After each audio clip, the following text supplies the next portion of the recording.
Okay, today's topic is just really awesome because it really shows a lot of important human history, as we've seen in a recent lesson here. Today we're talking about extending to complex numbers.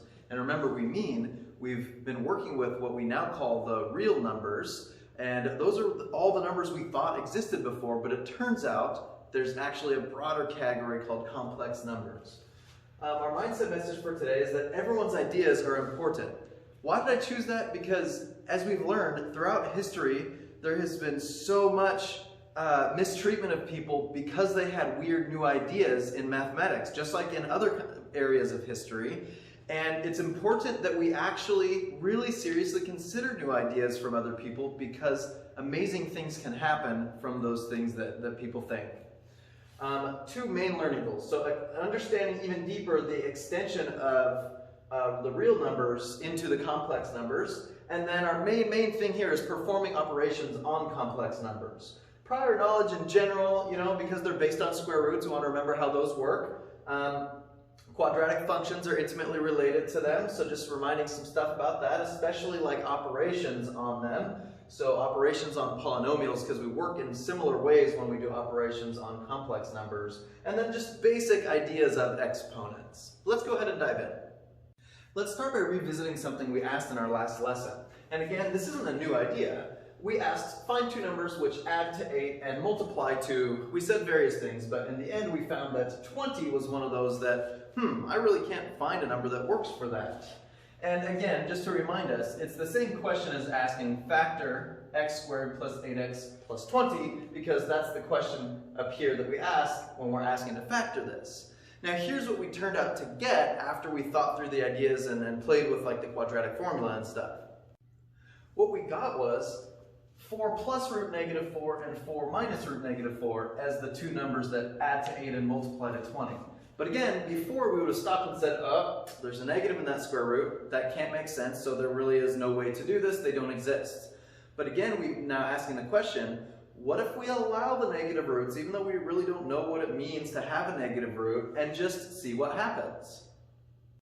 So let's just assume it, can happen, and just check it out. Let's start with the sum here.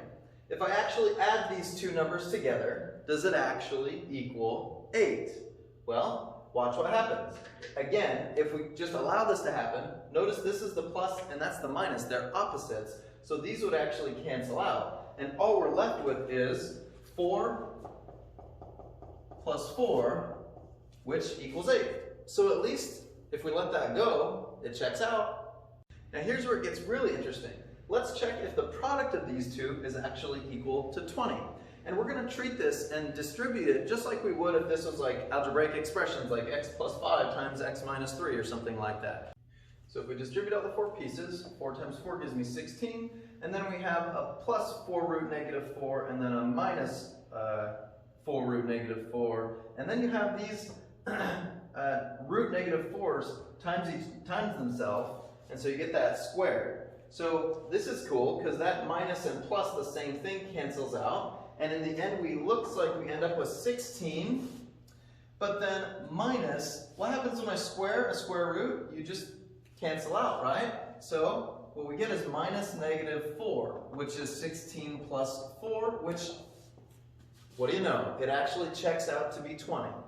So again, if we allow ourselves to quote unquote dip into negative roots and let them actually be a thing and exist and see what happens, then it turns out we get a whole new number system that is very important. Now we're ready for our big definition today. The most basic complex number that exists, and we'll get more into exactly the setup of complex numbers soon. But remember, the extension we're making is allowing for square roots of negatives. So the most basic one of those would be the square root of negative 1. And I don't love that we call it this, but we call that I. We just use a symbol so we don't have to, write so much, I don't know. And that stands for imaginary. And again, that's historical remnants from somebody making fun of these people who were working with them and allowing for those. And again, it goes back to the fact that everyone's ideas are important, because now we know complex numbers are so applicable and important today. So in general, I is defined to be the square root of negative 1. And that's the same as saying that I squared equals negative 1. Now we're allowing a number whose square can be negative. Okay, so adding on to this, all numbers we know of at all right now are complex, and they always take the form a plus b times I, where a and b are real numbers. And so if we want to think about a few examples, here's one. The one we actually just worked with in the last example actually is the same as this. 4 plus or minus, we had both, 2i if you were to simplify that, which we'll see, or 5.8 minus square root 2i, as long as that and that are themselves real numbers. Now you might see a number like just the number 5, or in this case I put pi or whatever. Well, is that also a complex number? Remember, every real number is still a complex number. Technically speaking, this one's second part, the vi, you could just think of it as being like 0. So every number we've learned before still counts as a complex number, but where b equals 0. And it's interesting to note too that because it has two pieces, we can think of a complex number, one single number, as being in itself kind of two-dimensional, which sounds weird, but we do that in math in other ways. Like when we graph one single point in the coordinate plane, one point actually has two coordinates, but it still represents one single entity. That's a way to think about a complex number, even though it has those two pieces to it. So one last important thing here that we have to realize, every time we extend to a new number system, we have to re-ask some questions. So let's start with one question. First of all, we need to note there's a rule that breaks if we do allow our extension to involve square roots of negative numbers. And this rule that we learned before was that if you have two square roots and you multiply them, then you can put it into one square root with the product of the things underneath. For example, if I wanted to simplify the square root of 12, you would have maybe split it into the square root of 4 times the square root of 3, and then you could write that as 2 times the square root of 3. So this leads to our first example, and it says simplify this in two ways. So if we just directly try to apply that rule, we could call that way number 1. Let's take a look at those steps as I lay them out. So based on our old rule, if we just take the product of what's underneath, then we're going to get positive 36, and the square root of 36 is simply just 6. But watch what happens if I apply the same rule we were working with in just a different way. We're going to get a different answer. Now, of course, this is going to seem more complicated, but there's a problem because this still is correct, again, if we apply that rule. So if I actually split this, so you have a negative 1 and a positive 12, so essentially we pull the negative 1 away from this, and we do that the same for this, then watch what happens here. We have the product of four things. We can rearrange those things. Let's do that. So since this is the same as that, right? The square root of negative 1 times itself, the square roots cancel, right? And that's just equal to negative 1.